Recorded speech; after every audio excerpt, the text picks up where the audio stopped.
Welcome to சமையல் with சாந்தி. இன்னைக்கு நம்ம சேனல்ல அட்டகாசமான விரால் மீன் குழம்பு எப்படி வைக்கிறதுன்றத பார்க்க போறோம். விரால் மீன் குழம்புக்கு சுட சுட சாப்பாடு போட்டு சாப்பிட்டீங்கன்னா அவ்வளோ அருமையா இருக்கும். கூட மிளகு ரசம் வச்சிருக்கேன். இது வந்து மீன் வந்து உடையாம வெங்காயமும் முழுசா போட்டிருக்கோம். அது வந்து அப்படியே கரையாம எப்படி வைக்கிறதுன்றத பார்க்கலாம். வாங்க, தேவையான பொருட்கள் என்னன்னு பார்க்கலாம்.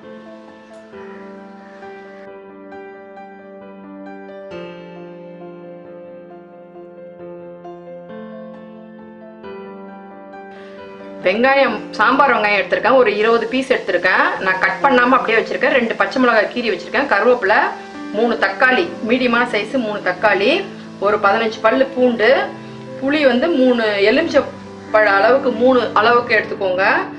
மிளகாத்தூள் வந்து 6 ஸ்பூன் எடுத்திருக்கேன். மஞ்சப்பொடி 1 ஸ்பூன் எடுத்திருக்கேன்.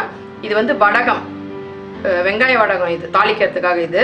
இது வந்து மீன், விரால் மீன். இது வந்து 3/4 கிலோ எடுத்திருக்கேன். இப்போ வந்து குழம்பு வந்து எப்படி கூட்டுறதுன்றத பார்க்கலாம். ஒரு கைப்பிடி உப்பு எடுத்துக்கோங்க, கல் உப்பு எடுத்துக்கோங்க. அது வந்து புளியில போட்டு கரைச்சிப்போம். சப்போஸ் பத்தலைன்னா நம்ம அதுக்கப்புறம் போட்டுக்கலாம். இப்போ ஃபர்ஸ்ட் வந்து இந்த அளவு போதும். புளியை நல்லா கரைச்சி மீன்லேயே விட போறோம் நம்ம. ஏன்னா நம்ம பண்ண போறது கிராமத்து மீன் குழம்பு. நல்லா வடிகட்டி எடுத்துக்கோங்க.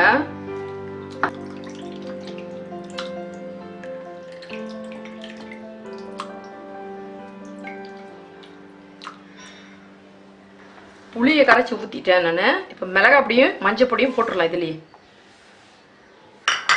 இப்போ இதை வந்து நல்லா கலந்து விட்டுப்போம்.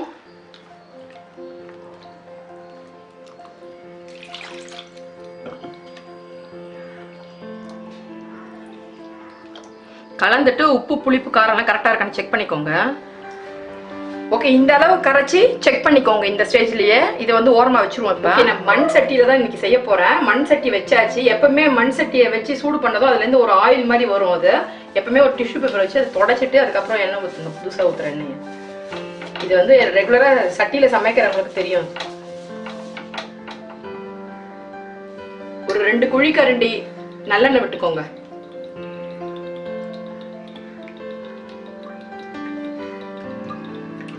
இந்த வடகம் வந்து இதுலயே கடுகு, வெந்தயம், எல்லா பருப்புங்களாம் போட்டு, வெங்காயம், பூண்டு எல்லாம் போட்டு செஞ்சு வைக்கிறதுக்கு பேர் தான் வடகம். இது வருஷக்கணக்காக வச்சுக்கலாம் நம்ம. இது வந்து மீன் குழம்புல போட்டால் ரொம்ப நல்லா இருக்கும். இது அதே மாதிரி கீரைக்கு போட்டாலும் ரொம்ப நல்லா இருக்கும். இப்போ இன்னைக்கு இதை போட்டு தான் சமைக்க போறோம்.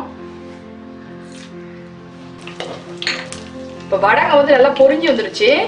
வெங்காயத்தை போட்டுக்கங்க. நான் கட் பண்ணல, வெங்காயத்தை முழுசாக தான் போட்டுருக்கேன்.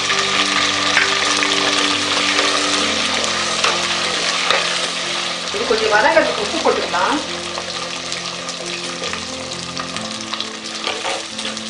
ரொம்ப வதங்க வேண்டாம், கொஞ்சம் லேசா வதங்கினா போதும். அப்பதான் அதோட டேஸ்ட் நல்லா இருக்கும் நம்ம மீன் குழம்பு.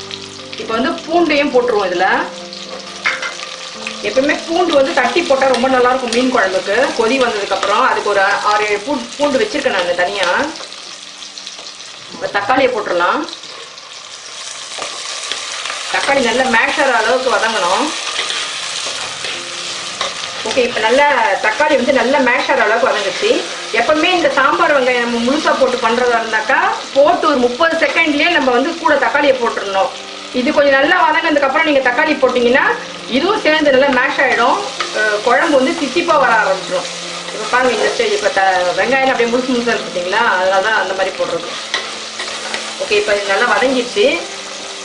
இப்போ நம்ம இந்த கரைச்சி வச்சிருக்க மீன் குழம்பு, கூட்டி வச்சிருக்கிறது, இந்த மீன் எல்லாத்தையும் இப்போ அதில் விட்டுற வேண்டியதுதான். கிராமத்தில் இப்படிதான் மீன்ல எல்லாத்தையும் விட்டு கரைச்சி வச்சுருவாங்க.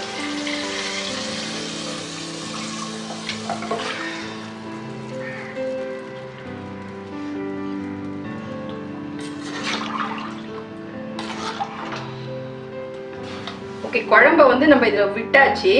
மீன் எல்லாமே இதில் தான் இருக்கு. இப்போ இந்த அளவுக்கு வச்சுக்கோங்க. இந்த குழம்பு வந்து ரொம்ப தண்ணியா வைக்க வேணாம். நான் எப்பவுமே மீன் குழம்பு ஒரு 45 நிமிஷம் கொதிக்க வைப்பேன். இப்போ இந்த குழம்பு வந்து ஒரு 35 நிமிஷம் கொதிச்சா போதும். இந்த அளவுக்கு வச்சுக்கோங்க. இப்போ இது நல்லா கொதி வரட்டும். ஒரு கொதி வந்ததுமே இந்த பூண்டை போடுறோம். பூண்டை போட்டுட்டு மூடி வச்சிடணும். ஓகே, குழம்பு வந்து நல்லா கொதி வர ஆரம்பிச்சிருச்சு. இப்போ இந்த பூண்டை வந்து தட்டி போட்டுறணும். இந்த ஸ்டேஜில் இது மாதிரி போட்டிங்கன்னா சும்மா வீடு ஃபுல்லா வாசனை வாசிக்கும் மீன் குழம்பு. இதுக்கப்புறம் வந்து குழம்பு வந்து கிளறி விடாதீங்க, இது அப்படியே கொதிக்கட்டும், ஒரு 30 நிமிஷம் கொதிக்கட்டும், அதுக்கப்புறம் பார்க்கலாம். ஒரு மூடி போட்டு மூடிடுவோம். கொஞ்சம் கேப் விட்டாம மூடுங்க. ஓகே, குழம்பு வந்து நல்லா சுண்டி வந்துருச்சு, நமக்கு எண்ணெய் பிரிஞ்சு வந்திருக்கு. இந்த ஸ்டேஜ்ல நம்ம கேஸ் ஆஃப் பண்ணிடலாம். ஏன்னா ஆஃப் பண்ணாலும் சட்டியில வச்சிருக்கிறதுனால அது வந்து நல்லா கொதிக்கும். சுவையான மீன் குழம்பு தயார். இந்த வீடியோ உங்களுக்கு பிடிச்சிருந்தா லைக் பண்ணுங்க, ஷேர் பண்ணுங்க. இந்த டிஷ் செஞ்சு பார்த்துட்டு எப்படி வந்துச்சுன்னு கமெண்ட் பண்ணுங்க. இதே மாதிரி நிறைய ரெசிபி உங்களுக்கு வேணும்னா எங்க சேனலுக்கு சப்ஸ்கிரைப் பண்ணுங்க. மறக்காம பெல் ஐகான் கிளிக் பண்ணுங்க. மீண்டும் ஒரு புது ரெசிபியுடன் உங்களை சந்திக்கிறேன். நன்றி.